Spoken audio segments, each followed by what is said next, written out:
Alright, so MrBeast is the biggest content creator in the world, and he's made a name off of giving stuff away for free. Literally, one of his biggest videos from the beginning of his career is when he gave money from a sponsorship to somebody just randomly on the street for free without them having to do anything. This is a new weekly series where I'm getting companies to sponsor my videos, and I'm giving 100% of what they pay me away to random people. So, if you want to take it, it's about $10,000. The premise of all his videos literally have people doing some sort of miscellaneous challenge, like staying in a prison for X amount of time and giving them X amount of dollars for every day that they do that. Every day he survives in this room, I give him $10,000. We literally have $1 million in cash here, so if he survives 100 days, he can become a millionaire. And when I tell you MrBeast has tons of videos like that, he literally has tons of videos like that. But now MrBeast is faced with a situation where people are calling him a colonizer or some sort of animal for giving people houses away. In this video, we are building and giving away 100 houses. And each home is going to change a family's life. Like this family, who didn't have a house to call their own. And they have no idea we just built them one. Take off your blindfolds and turn around. Behind you is your brand new home.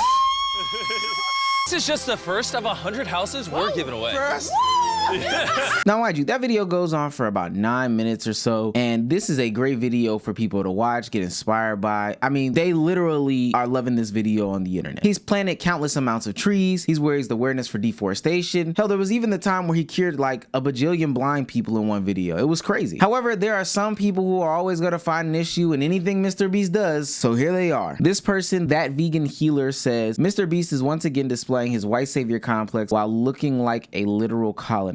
The white savior complex is a narrative where white humanitarians go back to places in usually third world countries that are not as well off as them and give money, resources, or whatever the case may be in order for them to feel good. I believe this person right here is virtue signaling though. Beauty is in the eye of the beholder. Seeing it as white man saves the day, but not realizing that this man is actually providing some housing for people that desperately need it is honestly terrible, especially when he doesn't gain anything tangibly besides the video views that he gets from it, which then monetizes, but then he takes those monetary gains and puts it back into the video efforts. It doesn't make a lot of sense. And this is without knowing if there are any sorts of obligations that these people have to MrBeast, if there are any, which I doubt that there are. But I would want to know, are we asking those people that are getting some sort of housing or clothing or sight from MrBeast, do they feel as if this is white savior complex? Do they feel as if he did this in some sort of nefarious way? Another point on the internet goes, it's never been that MrBeast shouldn't do it. It's that we shouldn't have to rely on a private millionaire to provide aid and stability for those in need. Yes, the government should provide these things for people. And I 100% agree with what he's saying. If people need houses, we should be able to give them houses, not take them away and make homelessness illegal like we're doing in the United States. That's another conversation. But we all live in reality, and we know that these things aren't getting addressed fast enough in a real tangible way or by the other millionaires and billionaires that exist in this world. If there's one person who can make X amount of dollars and say to themselves, hey, I want to give it all back, I don't think that we should honestly be stopping him from doing what he's doing. It would be cool to see if there was some government aid or backing that MrBeast could get attached to help maybe expedite the process or have it reach to a vast majority of people. But if he's found a way to do it by himself and all he wants to do is pull out a couple cameras and record, I'm not gonna have a problem with it at all, to be honest with you. Now, MrBeast isn't letting any of this stuff get to him in his personal day-to-day life and his efforts with making videos. He's tweeted out over this last video, when we help people, curing 1,000 blind people, building 100 houses, 100 wells, etc., people get mad and say I shouldn't be doing this and the government should. Yes, ideally a YouTuber isn't the one fixing these issues, but I'm not just gonna stand by and do nothing, which is a better response than a lot of people can say. Honestly, MrBeast not sitting on his hands like another billionaire would is doing more good than it is harm in the grand scheme of things. There are people who are actually getting sustainable water. There are people who are actually having the ability to see and now have a roof over their heads because of him. I think we would actually be judging him in a different way if he was sitting there with money and the possibility to do things and not do anything about it. I actually do find it a little bit strange that MrBeast is doing these things and there are people who aren't, and we have more smoke for MrBeast than we do for them. That makes no sense to me at all. Another talking point that I found when I was crossing the internet was, this isn't this hard to grasp unless you are doing it purposefully, MrBeast. People don't want performative charity that helps only some fans. They want you to put your money where your mouth is and advocate to fix the system that created the need at the same time. Advocacy. Well, for one, I think MrBeast brings great awareness to a lot of different things. Even in the conversation about curing blind people, I think a lot of people didn't even know that this was possible. This was a procedure that could get done. And him getting millions of views does a lot more than potentially ad campaigns that people are gonna put on, you know, park benches or whatever the case may be to solve issues. I think MrBeast brings light to especially places that don't have commercialized, you know, television spots or whatever the case may be, or what their traumas and stuff that they go through on a day-to-day basis are, as opposed to what their governments or our governments or whoever's governments are doing at the moment. And then again, him doing actual tangible things shouldn't be overshadowed by the need to do advocacy measures in order to get his points across. We can talk about building a house, or we can build a house. I think there's room for both things to exist, but it doesn't necessarily have to come from one person. You should be holding other people accountable in the same desire. Now, if you're mad at the edits being too fast, or, you know, it's being too jarring of a watch, hey, maybe you got a good gripe there. But the thing about it is there's no such thing as a perfect humanitarian. So it's, again, damned if you do, damned if you don't. But MrBeast said, I'm just gonna go ahead and do. Are you gonna want somebody to speak out, want somebody to actually build the houses, want somebody to not put their face on it, want somebody to not do these things? But all these things are an effort to have the money or the funds or the notoriety to do these things. Now, mind you, MrBeast is doing this all while he has his own ailments to deal with and other channels and business endeavors to deal with as well. I think that it'd be a tall task to ask him to be the perfect humanitarian when there are other potential people who could be humanitarians that you could focus your efforts on them doing something proper. And I think it's even more interesting when people herald other celebrities like LeBron James, Jay-Z, Colin Kaepernick, or whoever the case may be, when they talk about police brutality and they get up on stages and stands and usually just use their voice, and some use their dollars to give them credit, but it's not necessarily in a visible way like MrBeast. But they give all the credit in the world to these people, but MrBeast gets all the smoke when he's giving eyesight to people. In this video, we're curing 1,000 people's blindness.